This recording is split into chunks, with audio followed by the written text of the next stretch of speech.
to India and Ireland, round Africa and back again. We don't really need to know just where we'll go. Maybe Canada, then to Brazil, then through the Alpine foothills. All I really want to know is, can we go? Oh baby, can we go?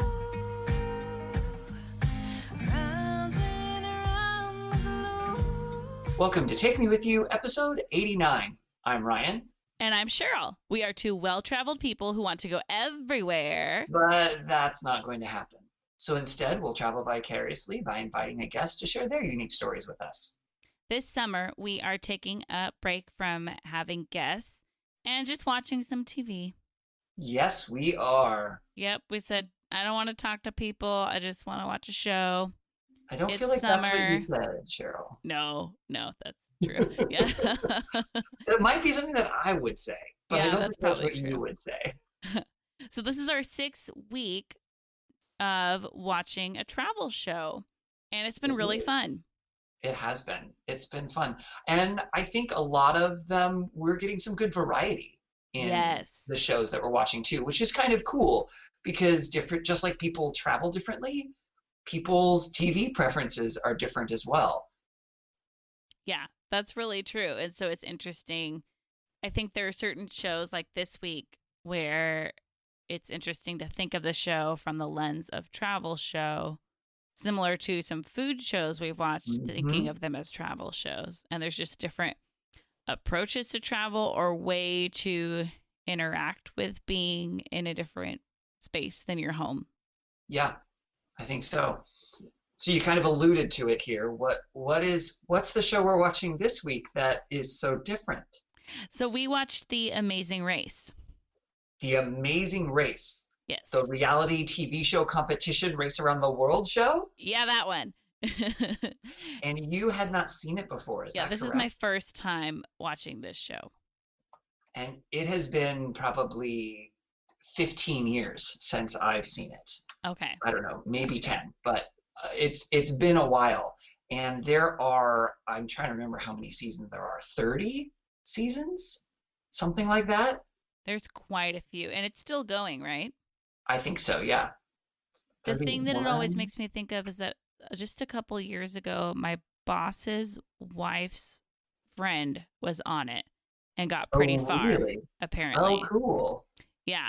So maybe we'll try to have her on at some point or something. That'd be kind of cool. Yeah, that would be Yeah. super cool Yeah. to hear what it's actually like as opposed Yes. to just what the TV show shows you. Mm-hmm. And like, how tough of a person does it require? Oh, That's what I right? wonder. Yeah. Yeah. Yeah. So, Ryan, can you just give a brief synopsis of the show before we dive in? Sure, I'd be happy to. The Amazing Race is a reality TV show competition where you have a set of teams, and they're teams of two, so they're pairs, and they all start in the same place, and they are literally racing around the world. And each day, I think, they have a certain leg that they have to do, but they're not just racing through the streets. They have to complete challenges and figure out where they have to go in these different places. And so there's different activities that they run into. There's a route information that just tells them, hey, here's where you're going to go. They have roadblocks where they have to make do some sort of challenge before they can go to the next place to get the next clue. There are detours where they have to choose between two options. And typically, I think one of the options is potentially faster, but is more challenging, whereas the other option is a little bit easier to accomplish, but typically has it could potentially take a lot longer. It just depends. Oh, okay. And so that's what they have to try and they have to decide before they've done it. For the most part, they look at it just and like see and which then have to go. sounds more. Exactly. And then they have to go and do those things to get the next clue. And then there are U-turns, which I don't think existed when I originally watched the show. So Mm. I don't know at what point U-turns were added.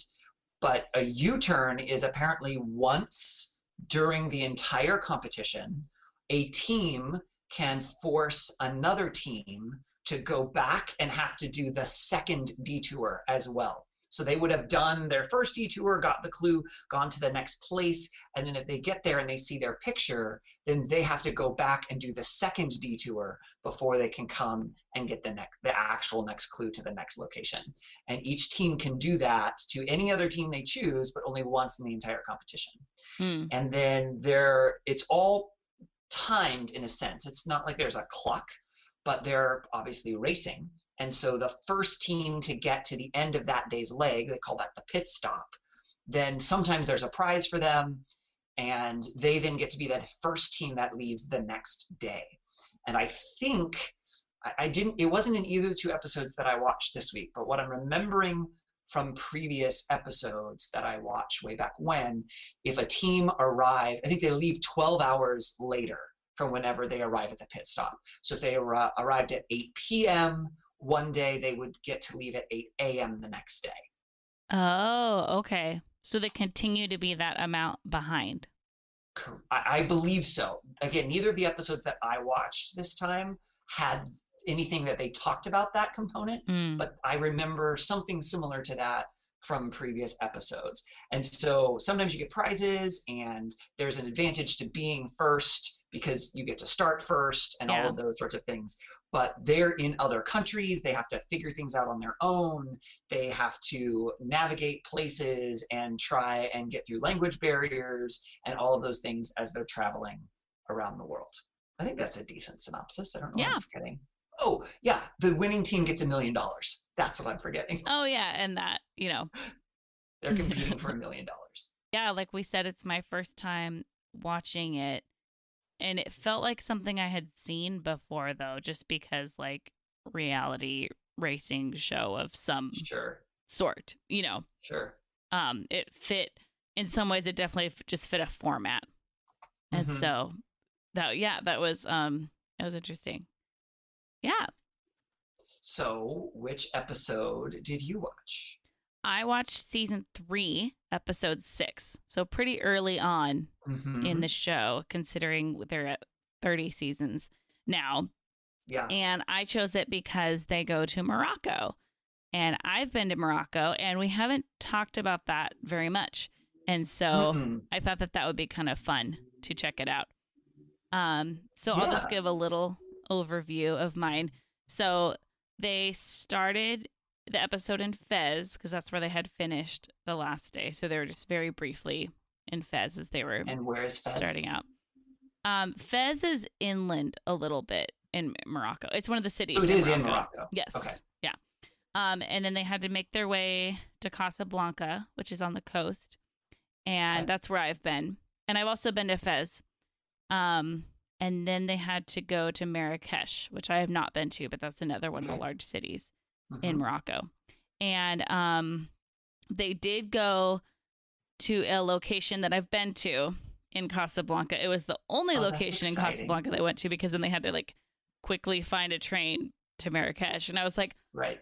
Oh, okay. So there it is. But they went to the mosque there, and it's very large. And I've been to that one. So that was really cool. It was also funny. This is season 3. Yep. And one of the couples, they're like, this is our oldest team ever. And I was thinking, like, you guys don't even know. I'm sure that's still not the case, but like ever in 3 seasons was funny. And it was interesting. I mean, both this episode and the one you and I watched together was in hot locations.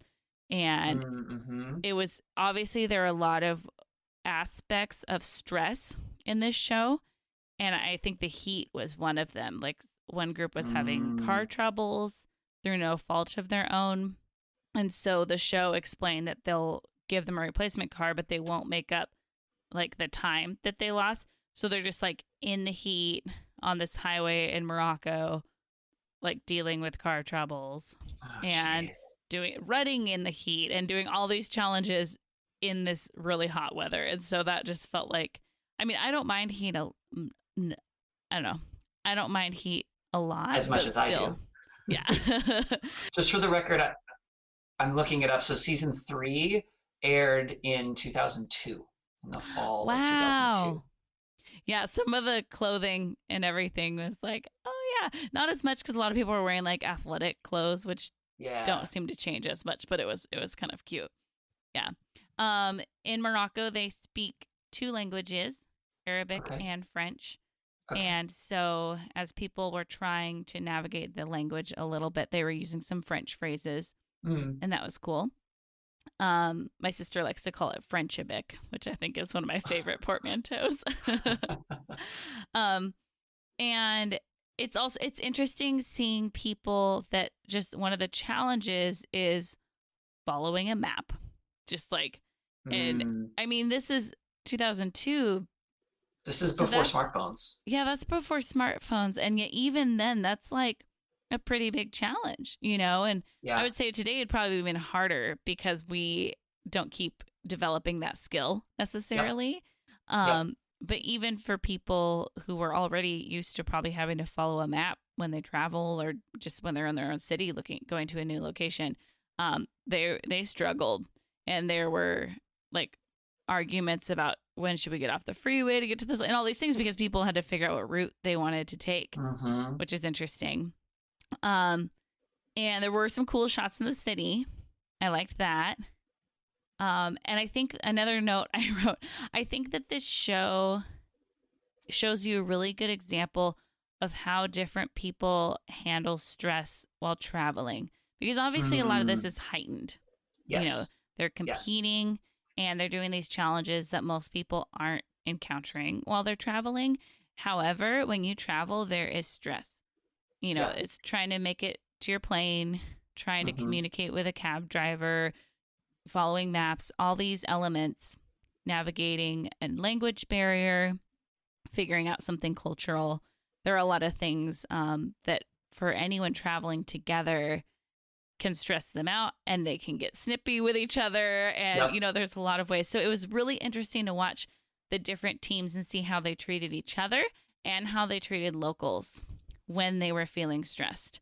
Mm. And like this oldest team ever, this couple, they were way more snippy with each other than anyone else. And so that was funny because it was like longest relationship right there. And they were so mean to each other. It just, but you could tell it was these squabbles that they've just had for years. You know, like Yep. I think some of the conversations they've probably had those conversations hundreds of times of like, well, if you think we should do it that way, I guess we'll just do it that way. And then the person's saying like, well, I don't know, do it your way. Like just these things where it's like, Yep. oh gosh. And being a newlywed, it's funny. I think for me Yeah. to look at that. But I think saying some people who are newly dating and seeing like, wow, they're gonna see a lot of each other Yeah. because I think you see a lot about a person when you travel with them, you know, Yeah. and then this being a competition, you're also going to see their competitive streak. And are they Mhm. going to lie? Are they going to try to be like backstabbing? Are they going to help Mhm. other teams out? Are they going to keep a good attitude during Yeah. it? And some teams, I mean, I saw in the 2 episodes I watched, the people who lost just had amazing attitudes about it. And they were just like, Yeah. this was great. We had a great time and we're happy that we did this and thank you. You know, and so Mm-hmm. I appreciated that a lot. So, Yeah. yeah. So, I mean, they had challenges in this one, like finding Casablanca and finding the mosque from Fez. And some of them started like in the middle of the night, I think. So they were like Oh, okay. traveling at nighttime. Yeah. They had to make their way to a train. They did something with ATVs in the desert and then had to do some challenge out in you the don't desert. remember. I, Or this didn't show kind of understand? bored me a little bit. And so, Oh, really? yeah, I think just like I liked the travel aspect of it, but Yeah. like the actual challenges, I was just like, okay. And then because they show each group trying it. So then you see the Yeah. same challenge over and over throughout the episode. Mhm. And it Mhm. felt like, okay, I already saw that challenge. So I don't know. Those challenges didn't really interest me very much, but I think it's a really clever concept for a show. I'm happy for it. but I mean, it's had 30 seasons, so or 31 seasons, yeah, so so it's obviously obviously it's got something right. yeah, and I can see why it's popular, but I think just for me, I was just kind of like, okay, so Yeah. and then they had to.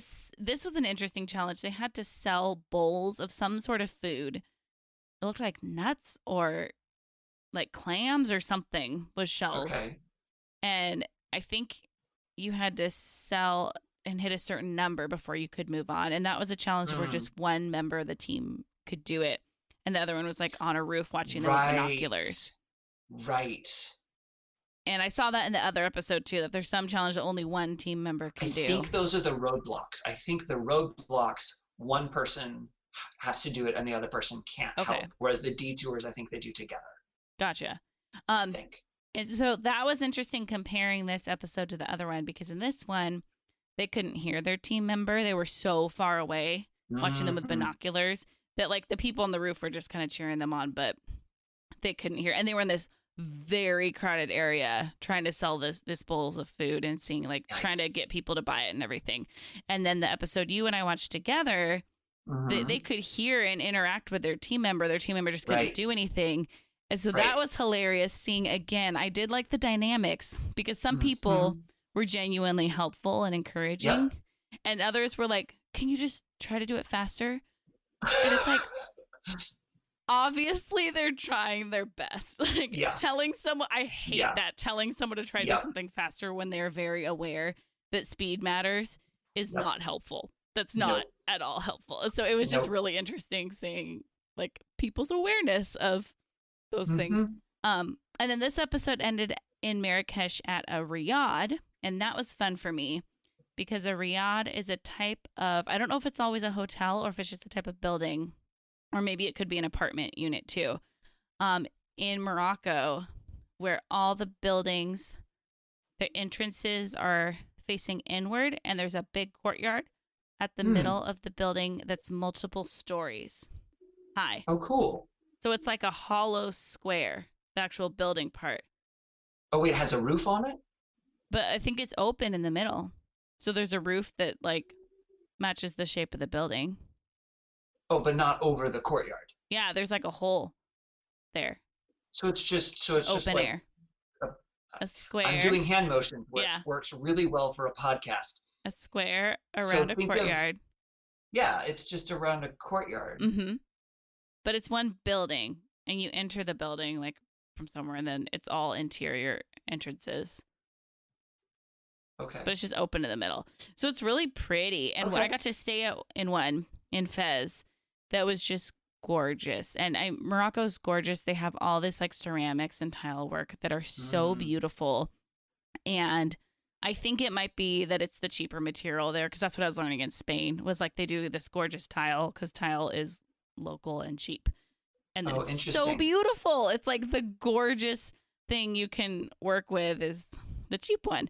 Hmm. But yeah, so it was so pretty. I went up on the roof of the riad that I stayed in, and everything was so beautiful. And so that was fun that they were like, "Oh, we're gonna meet up at this riad," and I was like, "I know that word," but I've looked up riads, and I think they might just be a Morocco thing, or maybe just Oh, interesting. an Arabic thing. But so that was really cool that they went to one. I have to look up Riyadh. Oh, those look really pretty. Mm-hmm. I mean, obviously, these are probably the most fancy, swanky ones because a lot of them have pools in the courtyard in the middle. But that's cool. That's Yeah, they're nice. so beautiful. Yeah, I went to Morocco with a small group of people from my church in LA. And we went to teach some summer school classes at a English academy in Casablanca. And we went to Fez for the weekend and stayed with or met up with a couple that the leaders of my group knew. But then the leaders, they were like, "Yeah, we really wanted to stay in a riad, so we're staying at this riad in Fez." And it was like, this place So is cool. gorgeous. So I would recommend it if anyone goes to Morocco to look up a riad to stay in, because they're really beautiful buildings. That's cool. So that was my episode. Well, actually, I have a Oh. question for you first Okay, fine. about your episode. Yes. Yes. Do you feel like this show matches your experiences in Morocco? No. Really? You weren't running around trying to find your way? There are aspects like seeing a crowded market, or a crowded street area is like, yes, went to crowded markets. I got to see the mosque that I visited. They didn't go inside of it. It is gorgeous on the inside. But I mean, what they were trying to do in this show was just very different than my experience. And obviously they're doing these like manufactured challenges. I think I did appreciate the challenges that involved transportation, because like one team was 1 minute late for a train, so they had to wait a whole hour. And it was like, oh, that's just a travel challenge if you're late for your train, Yeah. So I liked those. Yeah. Okay. So there's my feedback. Cool. How about you, Ryan? Which episode did you watch? I watched season 18, episode 1. And very different experience. Very different. Than mine. Yes. And we picked, again, trying to find places that we had each been before. It's a little bit trickier with The Amazing Race because they're going from place to place. And so sometimes the episodes are in multiple countries. And so we kind of had to spend some time looking. Sounds like your entire episode was in Morocco. Yes. My entire episode was not in Sydney, Australia, which is the reason that we had picked the one, this particular episode. And as a season 1, it actually started everything out, which was interesting. 1? Yeah, sorry, episode 1. Sorry, not season 1. Yes, season 18. Yes, so they're episode explaining 1. Everything, introducing characters, I'm assuming? They were introducing people. That's about it. They weren't doing a lot of explanation of things. Oh, okay. They did as they went. So when they hit a roadblock, for example, then the host would come out and would say, a roadblock is when, like, and only one team member, whatever. So they would do that. But I think they did that in a lot of the episodes. Mm. Did you see that in yours? I saw that the host would come out and explain what was going on. Yeah. So I don't think that was something unique. I think the only part that was unique was that they were introducing each of the teams.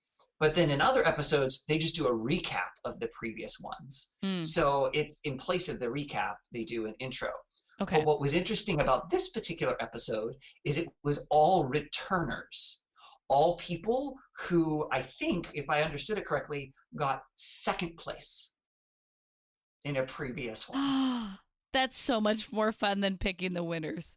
Yeah. Okay, I take it back. They didn't all get second place, but they had made it really far and didn't win. And what's extra interesting is the other episode that you and I watched together that we'll talk about in a minute. Some of the people in that one were also in this one. Oh, that's cool. That's what might get me more into this show, is if I got into a season, I would care about the people. Right. And so I could see myself sticking in enjoying it a lot more if I got invested in the specific people. Yes. And it was interesting because I think the episode that you and I watched was season 12. So it was in the past, obviously. Mm-hmm. And so the one that I watched first happened after the one that I watched second. Yeah. So I watched them backwards. So I met the characters this time when they're back the second time. Yeah. And then I saw them for one part of the first time. I think there were 2 different couples that were in both the season for the Australia episode and the one that we watched together. So it was a very interesting take on the whole thing because they knew the thing. They played the game. They know the parts. And they lost. And they didn't win the $1 million. So there's a motivator right there. Oh, and it was definitely a motivator. And they were already, groups were talking about how they didn't want to repeat whatever it was from last time, or how, well, this was our mistake that we made last time, and so this time we're going to try this other thing instead, or whatever. It was very interesting. It's like in the Hunger Games when they brought back all those winners for that ultimate one. That's what it made me think of. The quarter quell. Yeah, gross. The first challenge that they had, they actually started in Palm Springs, and they were given a clue, sort of, and then there were all of these, they looked like paper airplanes, but they were big. They were, I don't know, maybe a foot and a half long, and they were on the tops of these metal poles out in this weird field. And they were given some sort of clue like what air services the Northern Territories and Queensland. And then they had to go run and find it and bring it back to the guy. And so they had to find, and they had different just words on the sides of these airplanes. And one of them was Qantas for Qantas Airlines. So they had to find it, bring it to the guy to get their first clue. And they were all flying to Australia. But the first, whatever it was, 8 people who got it were on the first flight. So there were 2 flights. Apparently they arranged this particular travel arrangement for them. And so the first 8 people who were to get it right got on the first flight, and everybody else got on the second flight. Whoa. That was going to land 90 minutes later. Wow. So they were, they had something from the get-go that they had to do. But then, so that, they do this whole thing, and on this flight, on that flight, people are excited. Well, everybody who was on the first flight, they had a medical emergency on their flight, and they had to make an emergency landing in Honolulu. And so everybody on the second flight actually landed before everybody on the first flight. Wow. So from the very beginning, everything is all upturned and crazy. And that was one thing interesting I think I noticed in this show is that if just like travel issues happen, they're like, well, too bad. So that's really interesting. I do like that element. Yeah. I think that is an accurate reflection of travel. And that is a part of the show that I think makes it a travel related show as opposed to just a reality show that happens in different places. Yeah, that's a really good point. Because I think that's just like, that is part of travel is there's a lot that's just unfair and just happens. Mm-hmm. And it just is. Mm-hmm. Yep. Or you, like you said, you make the mistake and you're a minute late for your train and then you have to wait another hour. Yeah. It happens. And then you're like, there's not really a redo. It is, and you figure it out. And adjust as best you can. Yeah. Mm-hmm. Exactly. Then they made it into Sydney, and beautiful. You see the Opera House. They take this ferry to Manly Beach and an aquarium sort of place that isn't there anymore. It's actually closed now. I looked it up because I didn't go there when I was in Sydney, but I did go to the Sydney Aquarium, which was amazing, and I loved it. So I was curious why they went to that one. But they ended up doing, those underwater tubes where you can walk underwater, like it's this like plexiglass or glass tube, and you can see everything swimming around you. So they had to scuba dive in that tank that had sharks and stingrays, and they had to find this compass. It was a big old, like dinner plate sized compass that they needed for the next part of the challenge. And so they had to be swimming around. It would be swimming around in this tank with sharks. Trying to find something. Trying to find this thing. And so they're doing really this. Hard. And yeah. And so, and this is one of those roadblocks. So only one person does it. And the other person is in the tube, right, watching them. That's a fun location to watch your teammate competing. That's kind of cool. And so they could, sort of make hand signals at each other if they needed to, but for the most part, they really can't communicate. Yeah. So that was very interesting. And then they come out, and then what this compass ended up being was navigation flags. You know how different flags have different symbols, and you can communicate with them, like for sailing and stuff. And so they had these big, huge, long things with all these flags. It spelled out this sentence, and they had to use this thing to decode what the sentence was. That then told them the next place to go, and then there was a passphrase that they had to share with a person to get the next clue for the next place that they went. And so they go through the whole process to do all of that, which was kind of interesting. And like you said, it started to become this repetitive thing because every group does it.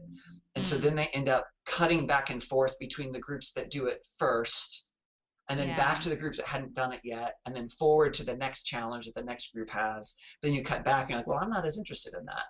Which also just made me think about the producers of the show, which must be very talented people. Oh, yeah. Super difficult. And then also they have to gather, I mean, a lot of these challenges are with locals, so they have to get locals who are going to like be there all day long and just wait for people to show up. Yep. Which is very interesting. Yeah. So and I won't go through every single challenge that they did. It was very interesting.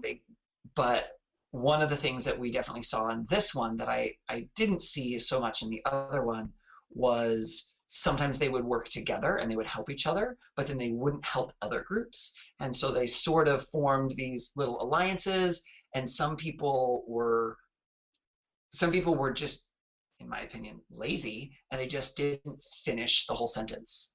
And so they figured out, oh, I'm supposed to go here. This is enough. And then they Uh, left and didn't have the right phrase to tell the person to get the clue. So then they had to go back. oh, that's funny. But then a different group that they ran into, one pair, another pair who had already figured it out, went ahead and told them what it was. But then Mm. that group wouldn't tell the next group that came. Oh, that's funny. And Hmm. so there were all of these weird, anyway, it was just very interesting. And it makes me think of team dynamics and group dynamics and what would I Mm. do in that sort of Yeah. situation and that I sort of thing. liked in my episode there were these two guys teams that kind of became friends with each other, and they kind of had an agreement of on the longer hauls or like getting to the next location they'd kind of team up, and then when it got down to it they'd be competitive again, which was kind of fun to Mm, see, like, okay, we're all going to get ourselves on this train or whatever, and then yep. when we're doing the next challenge we'll compete against each other. So Yeah. that was kind of nice. Yeah. It's interesting. And then that's kind of where the episode ended. It ended with a to be continued. And on Okay. one sense, they're all to be continued because it's all one big story, but they didn't actually eliminate anybody or Oh yeah. finish this leg Yeah, that makes during this sense. episode, Hmm. which was interesting because it ended with, our last place people who could not figure out the flags to save their life. He's like, I don't know what we're missing. I don't know what to do. I was like, oh, I feel really bad for you right now. And of course, there's only one person who can do it. The other person can't Mm. help him, Oh, that's tough. right? So, so yeah, that was the Australia episode. Cool. So Ryan, So Cheryl, did this match your experience of Australia? kind of. Okay. Obviously, the competition part didn't match my experience, but a lot of the things that they saw were things that I saw when I was in Sydney. Mm. They took, they did a boat past the opera house, and we of course saw the opera house. And they went to an aquarium, and I went to an aquarium. They went to a beach, and I think I went to a beach at one point. Just so like a lot of those things, I recognized things. It looked familiar with things that I Hmm. had seen. But I definitely also, as I was watching this, had the thought, because they had to take a ferry from one part of Sydney to another part of Sydney. And on that moment, they weren't really doing a whole lot. They weren't running, they were just waiting for it to get to the next place, and then they had to run around. And I was thinking, I I wouldn't want to travel that way Hmm. because you're in such a rush, you don't really get to experience the place Hmm. because you're so focused on finding this thing or doing this thing that can you actually even see what's around you and experience what's around you. And there are downtimes that they typically cut out of the show because they're not interesting to watch. Yeah. So I'm sure that they have a little bit more time to reflect and to process, but still, that was kind of something that I was thinking. Yeah, I was thinking about that too. On the one hand, cool that you get to go to all these places Yeah. for a show. That's pretty cool. And then Someone like also, you who likes to check things off a list. yeah. But then also, yeah, it feels like not the best experience in those locations. Yeah. And not getting to experience the actual culture.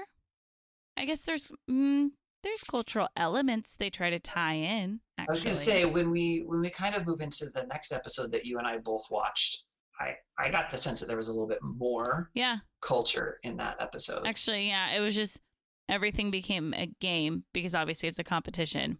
Right. But you're right. Actually, there is experiencing Yeah. culture. So that's not the right way to say it. But I guess it's not experiencing the place necessarily.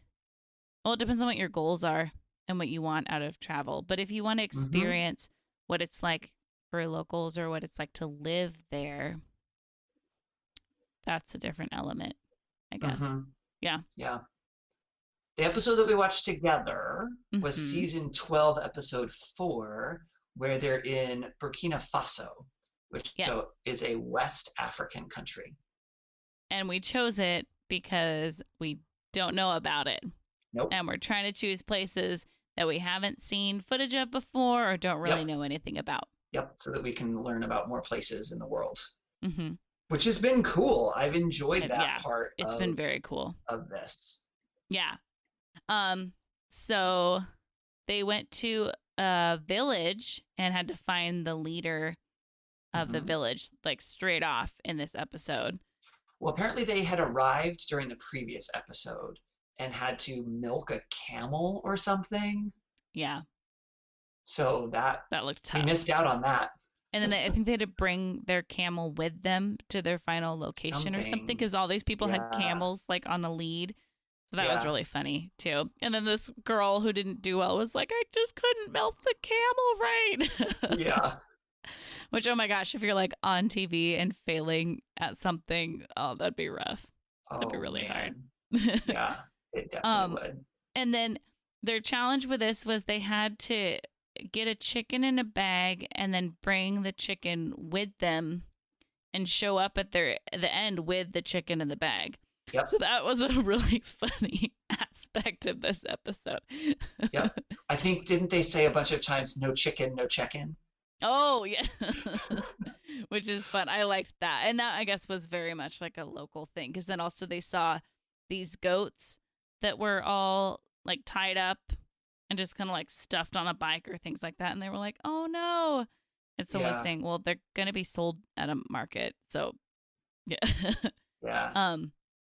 There was a detour they had to do, and it was shake your pan or shake your booty. Uh-huh. That entertained me too. I think I enjoyed this episode maybe more than the other one I watched, but also I watched season 3.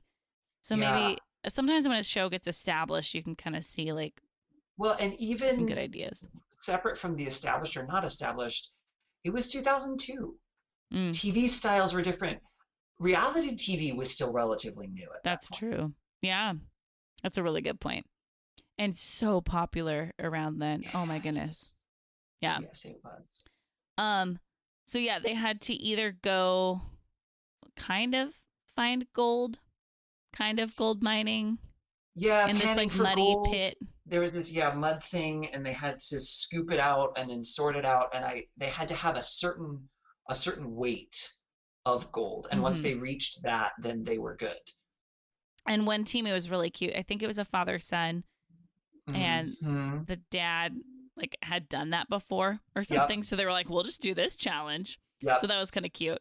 Well, and earlier on, they had said there was a comment that I think that the son had said, in like a talking head interview sort of a thing, I think, where he was like, well, I'm choosing to choose with my father because he has so much life experience. He knows all of these things, and that's going to be a huge asset for us as we Yeah, that was compete. really So, neat. Yeah. I liked that. Yeah. And then the shake your booty was having to be taught a dance by it Mhm. looked like a local tribe. Mhm. And then you're supposed to add your own like flavor or style to it as well Right. as doing the dance. And that was very fun. I liked that Well, one. because it was judged by 3, I don't know if they were elders or members of the tribe, and it was whatever they wanted. It was Yeah. completely subjective. And it was funny because all 3 of them, I think there were 2 men and 1 woman, I think, and all 3 of them had no affect on their face. They didn't show Yeah. any sort of emotion or anything the whole time. There Yeah. was crowds around them, and sometimes they would cheer and clap when people would do things. But those 3 who were judging, nothing. They were just stone-faced, which And I it thought was w- really funny. I know. And I think someone made a joke about them being like on American Idol. So that was really cute Yes. too. Yes. And it was interesting because sometimes when people added their own style to it, it was a negative thing, and sometimes that was a positive thing. Yeah. So that was very really interesting. fun. And it wasn't Yeah. always in unison. Like this one guy was like, I'm just going to do some more stuff. And they loved it. And he was like Yep. spinning his stick and everything. Oh, yep. And yeah, Mhm, that was really fun. And then there was this goth couple And that was like their Yes. identity, was that they were Yes. dating goths. Because it Right. says like the relationship with They were each. one of the two couples that was on the other season that I Oh, saw. okay. And then the other one was the father-daughter. Oh, I really liked them. Yeah. Oh, Yeah. they seemed great. I Mhm. liked them. And the goths, it was funny because, I mean, they had like, she had pink hair. They were wearing like matching pink outfits. They Mhm. had drawn on eyebrows. So they were like really Yep. like fully in their style. Yep. And the girl said, I think it was the girl, she said, we look like aliens out of the sky, but they've been so warm and wonderful to us. And they said that Mhm. a couple times. And then she was just really touched by seeing the poverty there. Yeah. I think that was one thing. And then also Yeah. just how warmly they were received. They seemed genuinely touched by. And I really appreciated that. Yeah, one of those moments that makes me think that yes, I think they do have some time for reflection. And I appreciate, like you said, that the editors and the producers went ahead and put that into the episode because it's one of those times where they were in one of the taxis driving to whatever the next location is. So they're just sitting there kind of watching. And she's just kind of talking, I think, and processing out loud. And as she Yeah. starts talking about it, she gets teary and gets Mhm. really emotional about it. And that was one of the things that was kind of in the back of my mind as I was watching it as well, is, they're doing these things and running around and seeing the way that these people are living that is not similar to the way that we live in the United States for the most part. Yeah. Right. And just Mhm. the difficulty and, it's Burkina Faso is a developing nation, or if you're familiar with this term, I checked, they're a level 1 nation. They're Mm. just on the border between level 1 and level 2, and they've made some really good strides recently. But their existence is very, very different, and what they have access to is very, very different. And yeah, for them to have noticed that and then Mhm. to appreciate that. I mean, you and I have talked about this before. That's one of the great things about travel, is seeing how other people live, seeing other people's lives and cultures, and Mhm. recognizing the value that other people have and the life that other people have. Yeah. So, And experiencing the kindness of strangers is yeah, really impactful. yeah, Yeah. And it was interesting along those lines because this one challenge they did, just one of the two had to like load up a bike with a lot of things and then go right. to, it looked like a market, Yep, it was and a goat find a market. specific person Mm-hmm. and then get some clue from them. And so it was very crowded. And I'm guessing part of it is because there were cameras there, this person with this challenge, because Sure. people were crowded around that person. And obviously, probably partially because of the cameras, but they were trying to be helpful. So, like, they were going around asking strangers, like, have you Yep. seen this person, or things like that. And it was so interesting to see how different people treated the locals because some of them Mm, were so appreciative, enjoyed when the kids were around them, said thank you yeah. a lot, were polite, even though they're like carrying Mhm. this big bike with all this stuff on it through Yep. this crowd. And even some of them were using, I gathered that French must be at least one of the language that's spoken there, because they would say merci, right? Mhm. Like thank you in French. So also Yes. trying to engage, Yes. not in a huge way, but in whatever they could in their language. Yes.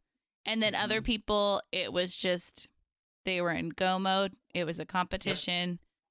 They were pretty rude to people as they were passing them, and pretty rude as they were even trying to communicate in English to people who don't speak English, and continuing to just yell their English words at them, and just as if volume has a difference in how much someone understands what you're saying. Yeah. And so Probably the not. contrast was very interesting to me. And that was, I think, a really good reflection of travel as well, as we're talking about what makes this a travel true. show, is that even if you're late for your train or frustrated and lost or need something and you can't find it, I think it still matters how you treat people, and maybe even Yeah. more, because people might help you more if you try Mhm. and if you're kind to them. And also, I don't know if it matters to people there if you're in a competition show Probably not. Yeah. And so I think kindness is still important in those moments. And Yeah. yeah, like I said, probably even more important than when you have time to breathe and be settled and ask someone about their culture. You know, it's like, well, how Yeah. are you treating people along the way as well? Mhm. Yeah. Yeah, that's a good point. Yeah, And those were then all that my was notes. the end. Yeah, I mean, then they all arrived at whatever their hotel was, I think, and then one team. Oh, this was the example. Then one team was eliminated, and this was the team that was already in last place. And then they were called the Blondes. So they were two, I don't know if they were sisters or just friends, but they were both blonde. And they did the U-turn to this other couple. And so they had done what they needed to do, and then they had to go back and do the second detour. And it was, I don't know if it was a boyfriend girlfriend. I wasn't 100% Yeah, clear on it what their was. relationship was, but I know it was romantic in some way. And the guy was so incredibly flexible and I don't know Yeah. about positive, but just rolling with the punches. Be like, Hardworking. okay, all right, I guess we just got to go. We're going to do it. We're going to get it done, and we're going to keep going. Yeah. You know, and then for his girlfriend or partner or whatever, and she started to, really get worried and stressed out, and he was just like, you know what, it's okay.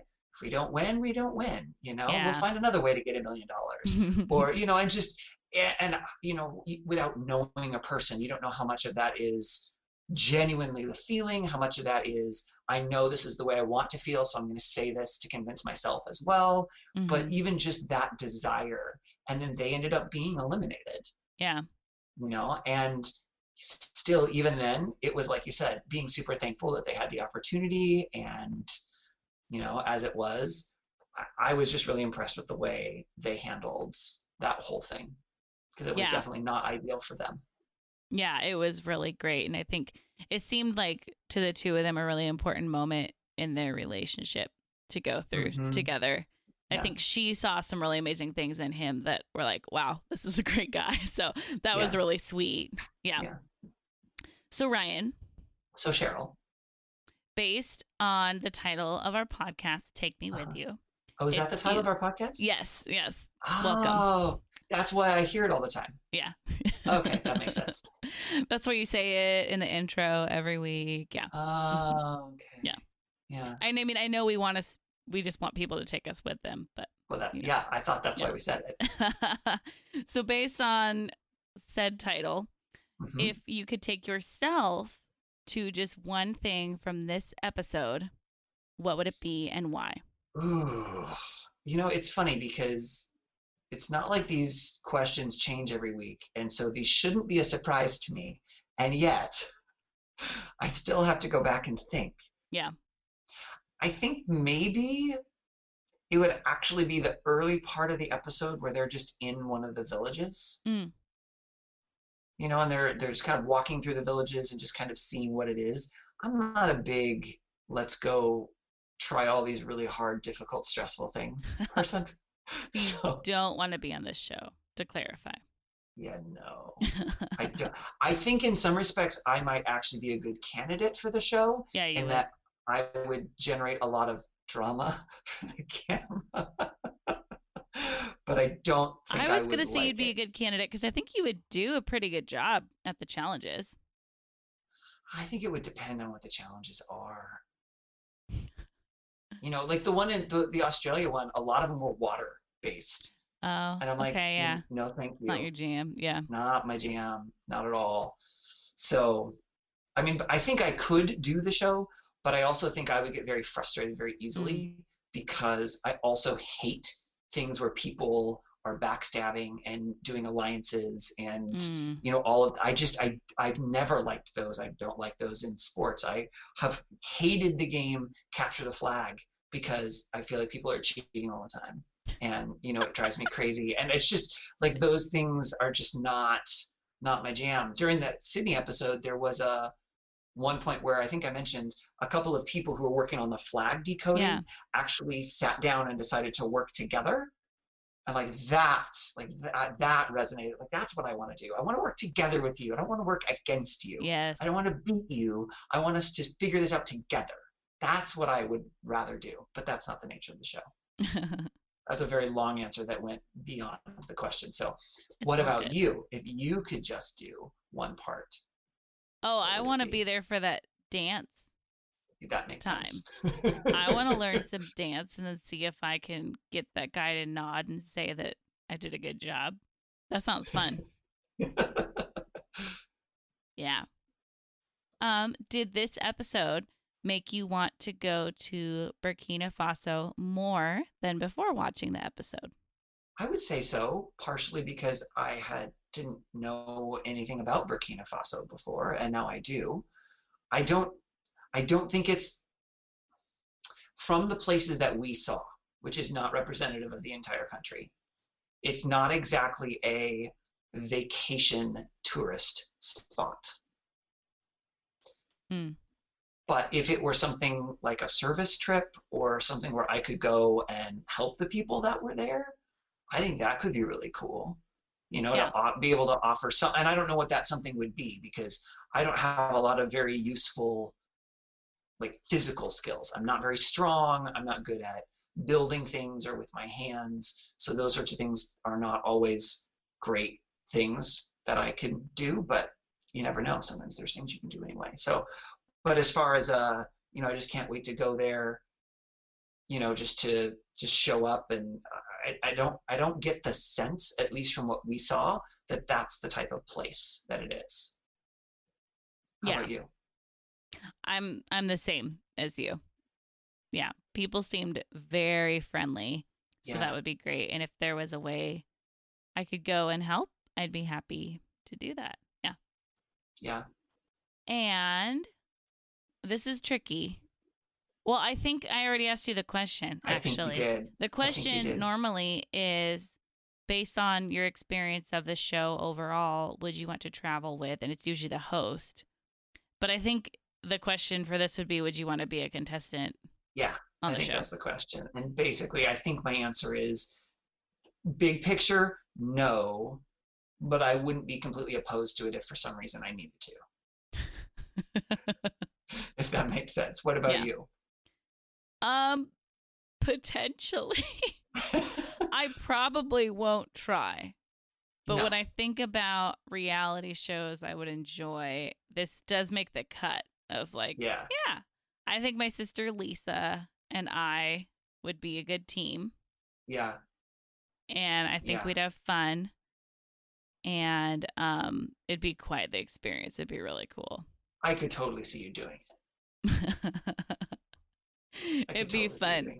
I think when I think about what would intimidate me about me, I think it's the physical fitness. Not that I'm not like, I'm pretty average and relatively healthy and everything, but like it seems like they're like running with backpacking backpacks for some of their challenges. So I think like if I were to know I was going to be on the show, I'd start working out a lot more, probably just to get myself ready. Probably just go to a lot of cardio. Because they're like moving in this show. Yeah. But it'd be fun. Lisa, if you're listening, let's audition. Do it.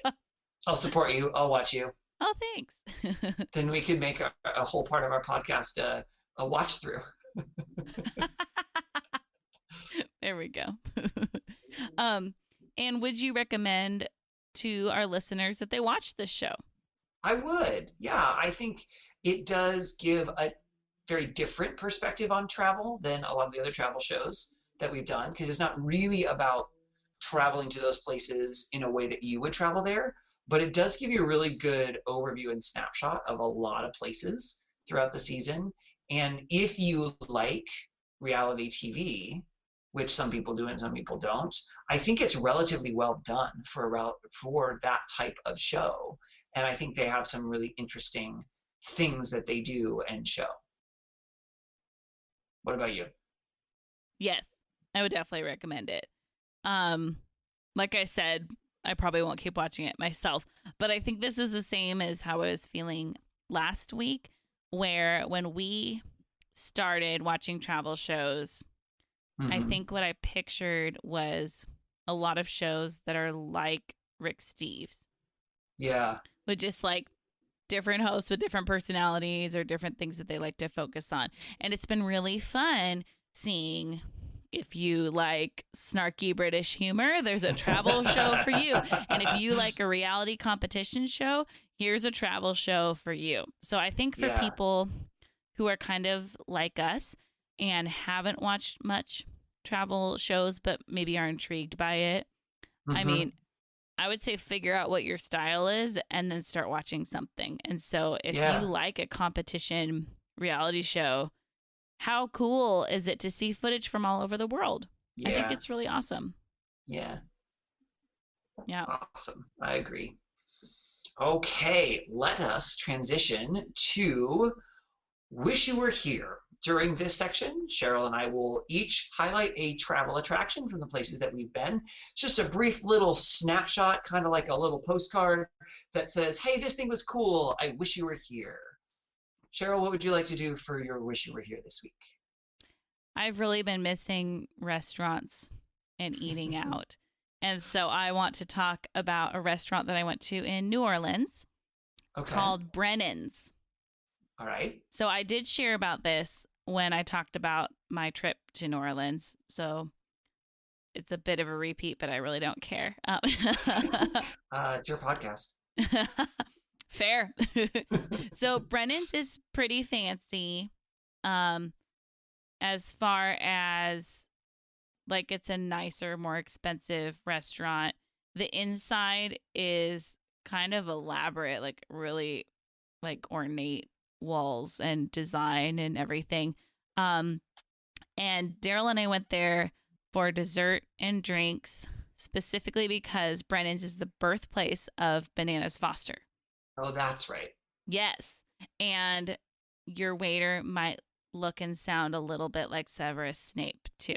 At least Oh, that was my geez. experience, which I really loved a lot. And now Daryl likes to say, "Your Bananas Foster, Mrs. Webster." So that's pretty fun. But yeah, that's truly the origin of Bananas Foster. And so that's something that they specialize in.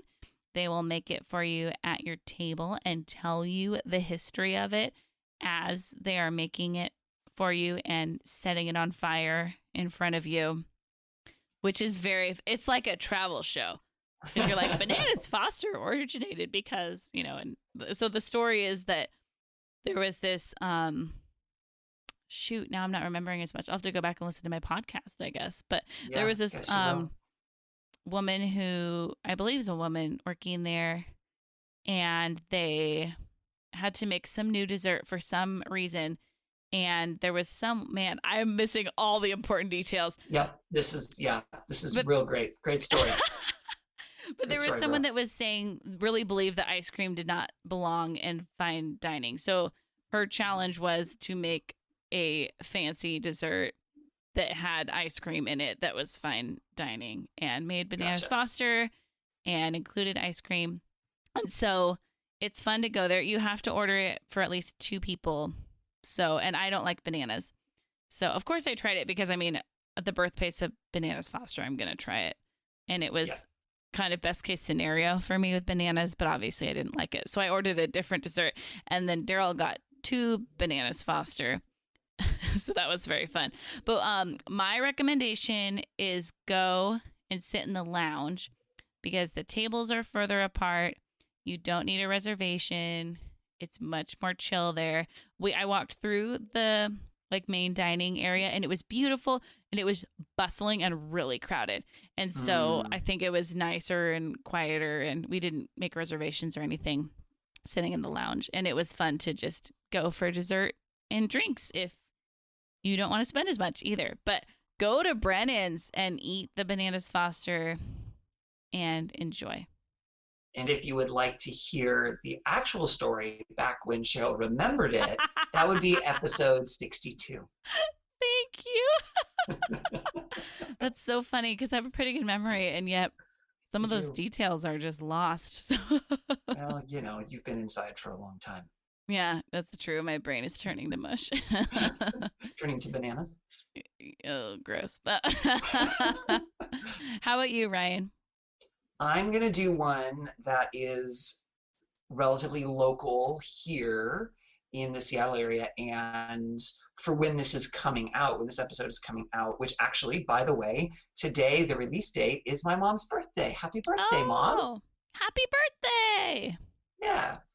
I don't think she's probably listening, but happy birthday to her anyway.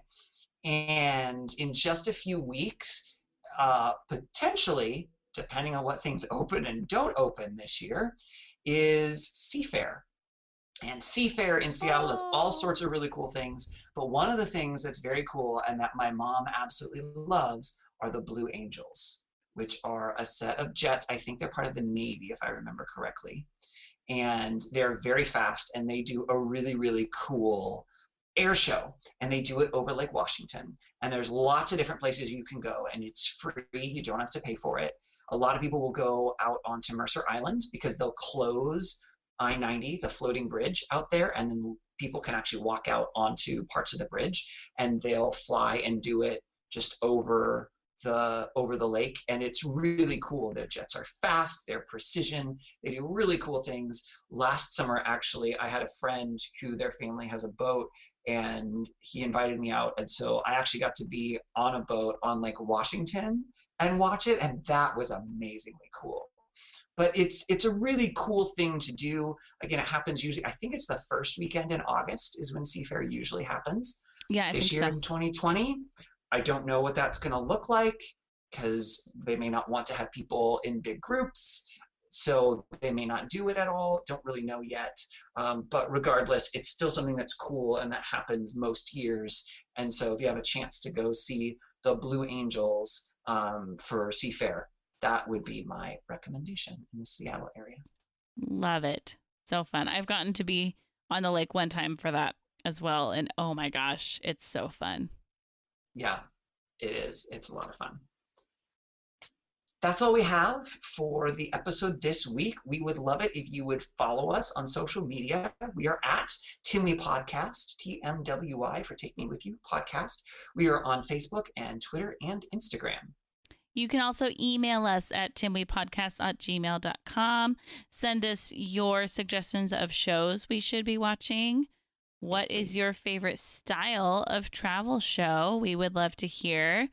And do you have any connections with people who were on The Amazing Race who want to be a guest? We would love to know. Send it all.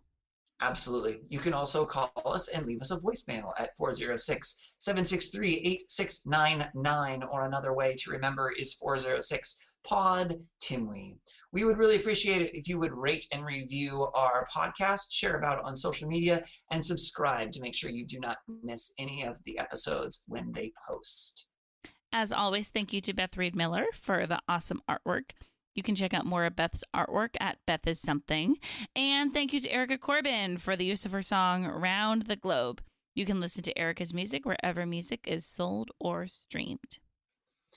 Cheryl, next week I think we're going to take a break from our summer series, which is taking a break from our normal, if that seems normal at all, makes any sort of sense.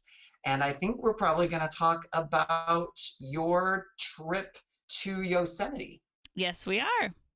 So that's super exciting. I'm excited to hear about that, and I would love for our listeners to tune in and listen to that as well. But until then, please remember to take me with you. Take me with you. Can we get a sailboat chasing down the sunset as we float round and round the globe?